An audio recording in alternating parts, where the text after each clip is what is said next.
SIP, or Session Initiation Protocol, is the latest overnight sensation, 15 years in the making, that promises nothing short of taking your communications flexibility to the next level.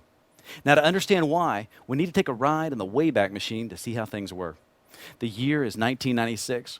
The groundbreaking video game Quake is released, and LAN parties are rejoicing everywhere.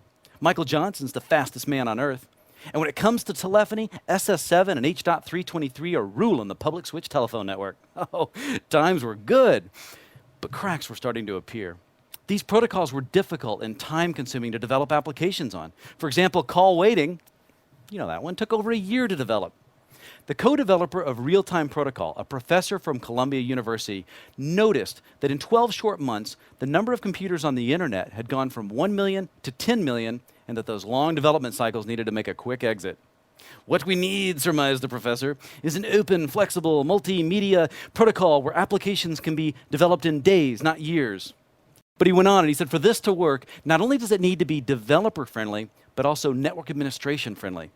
This new protocol needs to reuse common elements of HTTP, DNS, and SMTP. For example, status codes in HTTP, SRV records in DNS, and addressing format MIME extensions in SMTP.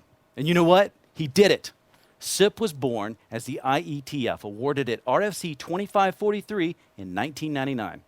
Now, updates continued in the IETF until 2001.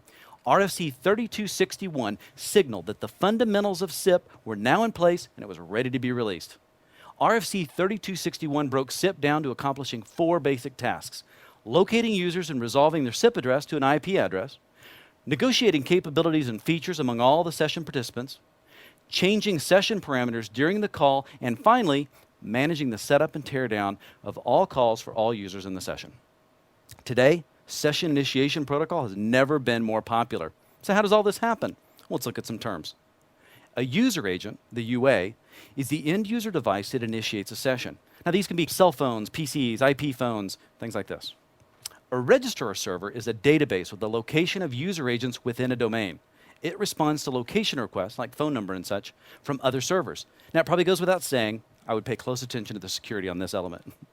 Now, the proxy server is the workhorse. It handles call routing, authentication, and loop detection per domain. It also accepts the initial user agent request to look up information, hence the name proxy.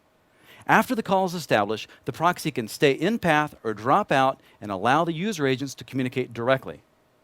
Redirect servers are used by the proxy server if the call is off domain.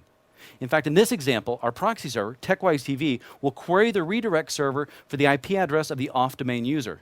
The redirect server will send that info back to the TechWise TV proxy server, which will then send the SIP invite to the remote proxy server on another domain. All right, now let's put it all together, and let's make a local on-domain call. In this example, Rob is going to call Jimmy Ray. Now, upon power-up, Rob and Jimmy Ray's user agents are automatically checked in and register their IP address and availability with the SIP proxy server. Now, Rob picks up the phone and dials Jimmy Ray. This in turn sends a SIP invite message to the SIP proxy server.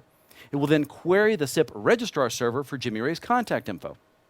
After the proxy server receives Jimmy Ray's info, it relays Rob's original SIP invite to Jimmy Ray. Rob's SIP invite is accepted simply by answering the phone.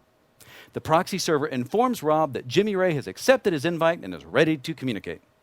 Rob and Jimmy Ray now create a direct point-to-point RTP, thanks again, Professor, connection to each other to establish a multimedia channel. Proxy server steps out of the way. The final message is the bye sent to the proxy server, and the session is complete. And that's just the start. SIP has proven to be an extensible and modular protocol that has spawned over 100 RFCs, and its value continues to grow.